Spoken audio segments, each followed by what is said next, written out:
ಪ್ರಧಾನಮಂತ್ರಿ ನರೇಂದ್ರ ಮೋದಿ ಅವರು ಇಂದು ವಾರಣಾಸಿಯಲ್ಲಿ ವಿಶ್ವದ ಅತಿದೊಡ್ಡ ಧ್ಯಾನ ಕೇಂದ್ರವಾದ ಸ್ವರವೇದ ಮಹಾಮಂದಿರವನ್ನು ಉದ್ಘಾಟಿಸಿದರು. ಉದ್ಘಾಟನೆಯ ನಂತರ ಅವರು ಉತ್ತರ ಪ್ರದೇಶದ ಮುಖ್ಯಮಂತ್ರಿ ಯೋಗಿ ಆದಿತ್ಯನಾಥ್ ಅವರೊಂದಿಗೆ ಧ್ಯಾನ ಕೇಂದ್ರದಲ್ಲಿ ಸುತ್ತಾಡಿ ಕಟ್ಟಡದ ಸೌಂದರ್ಯವನ್ನು ವೀಕ್ಷಿಸಿದರು. ಏಕಕಾಲದಲ್ಲಿ 20,000 ಜನರು ಧ್ಯಾನಕ್ಕಾಗಿ ಕುಳಿತುಕೊಳ್ಳಬಹುದಾದ ಕೇಂದ್ರವು 7 ಅಂತಸ್ತಿನ ಮೇಲ್ವಿನ್ಯಾಸವನ್ನು ಹೊಂದಿದೆ.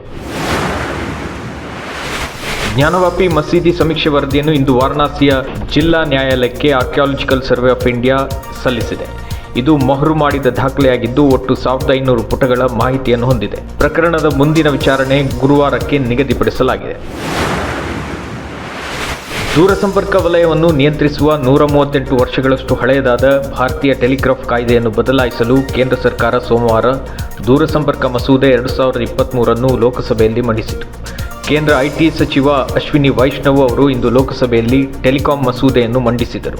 ಇಂದಿನ ಸಂಸತ್ ಕಲಾಪದ ಮಧ್ಯೆ ಭದ್ರತಾ ಲೋಪದ ಬಗ್ಗೆ ಪ್ರಶ್ನೆ ಎತ್ತಿ ಗದ್ದಲವೆಬ್ಬಿಸಿದ ಪ್ರತಿಪಕ್ಷದ 33 ಮಂದಿಯನ್ನು ಅಮಾನತುಗೊಳಿಸಲಾಗಿದೆ. ಚಳಿಗಾಲದ ಅಧಿವೇಶನ ಮುಗಿಯುವ ತನಕ ಒಟ್ಟು 47 ಉಚ್ಚಾಟಿತ ಸಂಸದರು ಸಂಸತ್ ಕಲಾಪಗಳಲ್ಲಿ ಭಾಗವಹಿಸುವ ಹಾಗಿಲ್ಲ ಎಂದು ಸಭಾಪತಿ ಓಂ ಬಿರ್ಲಾ ಹೇಳಿದ್ದಾರೆ.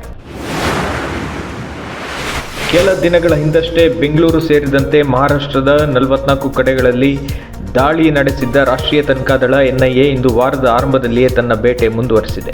ರಾಜ್ಯದ 11 ಭಾಗಗಳು ಸೇರಿದಂತೆ 4 ರಾಜ್ಯಗಳ 19 ಸ್ಥಳಗಳಲ್ಲಿ ಎನ್ಐಎ ದಾಳಿ ನಡೆಸಿದೆ. ಇಸ್ಲಾಮಿಕ್ ಸ್ಟೇಟ್ ಆಫ್ ಸಿರಿಯಾ ಮತ್ತು ಇರಾಕ್ ಐಸಿಸ್ ಜಾಲದೊಂದಿಗೆ ಸಂಪರ್ಕ ಹೊಂದಿರುವ ಮಾಹಿತಿ ಆಧಾರದ ಮೇಲೆ ಮೂಲಭೂತವಾದಿ ಜಿಹಾದಿ ಸಂಪರ್ಕ ಜಾಲವನ್ನು ಭೇದಿಸಲಾಗಿದೆ ಎಂದು ಮೂಲಗಳು ತಿಳಿಸಿವೆ. ಭಾರತೀಯ ಮಹಿಳಾ ಕುಸ್ತಿ ತಾರೆಯಾದ ಅಂತಿಮ್ ಪಂಘಾಲ್ 2023ನೇ ವರ್ಷದ ಮಹಿಳಾ ರೈಸಿಂಗ್ ಸ್ಟಾರ್ ಎಂಬ ಗೌರವಕ್ಕೆ ಪಾತ್ರರಾಗಿದ್ದಾರೆ. ಯುನೈಟೆಡ್ ವರ್ಲ್ಡ್ ರೆಸ್ಲಿಂಗ್ ಸಂಸ್ಥೆಯು ಈ ಬಿರುದನ್ನು ನೀಡಿದೆ. 19 ವರ್ಷದ ಅಂತಿಮ್ ಪಂಘಾಲ್ 53 ಕಿಲೋಗ್ರಾಂ ವಿಭಾಗದ ಕುಸ್ತಿಪಟುವಾಗಿದ್ದು ಜೂನಿಯರ್ ವಿಭಾಗದಲ್ಲಿ 2 ಬಾರಿ ವಿಶ್ವ ಚಾಂಪಿಯನ್ ಆಗಿದ್ದಾರೆ.